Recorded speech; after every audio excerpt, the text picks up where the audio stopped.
नमस्कार. आजची सामन्याची बॅनर लाईन बघितली. मराठी तितुका मिळवावा आणि मिळावा झाला. भाषण ऐकलीत? हो, पण ही भाषण ऐकण्याच्या पूर्वी लोकांनी बाकी खूप ऐकलंय. काय ऐका. हम साथ हैं. जय हिंद, जय महाराष्ट्र, जय गुजरात, जय गुजरात. आप आगे चलो, हम साथ हैं. जय हिंद, जय महाराष्ट्र, जय गुजरात. आप आगे चलो. गुजराती आणि मराठी आपल्या महाराष्ट्रामध्ये दुधात साखरेसारखे विरघळून गेलेले आहोत आपण. सोडा. आदित्यची ज्या वरलीची इलेक्शन लढवत होते ना, तेव्हा केमछो वरली, कारण मतं पाहिजे होती ना. आणि तुम्ही ज्यावेळेस महाराष्ट्राचे मुख्यमंत्री होता त्यावेळेस तर जनाब लोकसभेच्या निवडणुकीत जनाब उद्धवसाहेब ठाकरे, तर कसं गोड वाटत होतं. पण मला आश्चर्य वाटलं राजसाहेबांचं. आज तर राजसाहेब पण म्हणाले, काय म्हणाले राजसाहेब,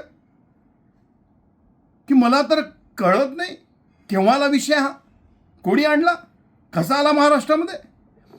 राजसाहेब, थोडी मान वळवून मागे जरी बघितले असतं ना, तर तुम्हाला कळलं असतं की स्टेजवरच्या कुठल्या माणसाने विषय आणला.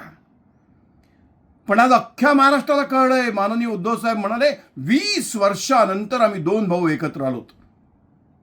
राजसाहेब, 20 मिनिटापूर्वी जरी तुम्ही उद्धव साहेबांना व्हॅनिटी व्हॅनमध्ये भेटले असते ना, तर तुम्हाला कळलं असतं. 22 जानेवारी 2022ला बघा, हे बघा, 1 मिनिट वाचूनच दाखवतो. Higher and technical education department, government of Maharashtra काय म्हणतंय. NEP task force report.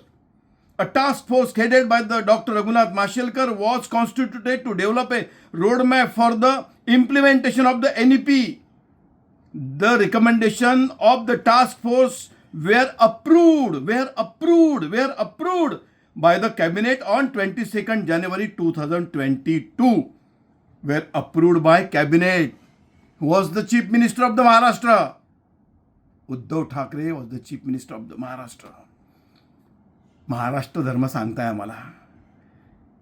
आणि दिल्लीत मुजरे करण्याचे विषय करता तुम्ही मुख्यमंत्री होते त्यावेळेस राजमाता सोनियाजींच्या चरणी किती मुजरे मारले अख्ख्या महाराष्ट्राने पाहिलंय.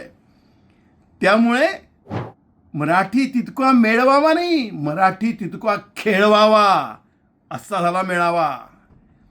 पण मुंबईची मराठी जनता तुम्हाला पुरती ओळखून आहे. आजच्या दिवशी या क्षणी एवढंच पुरे.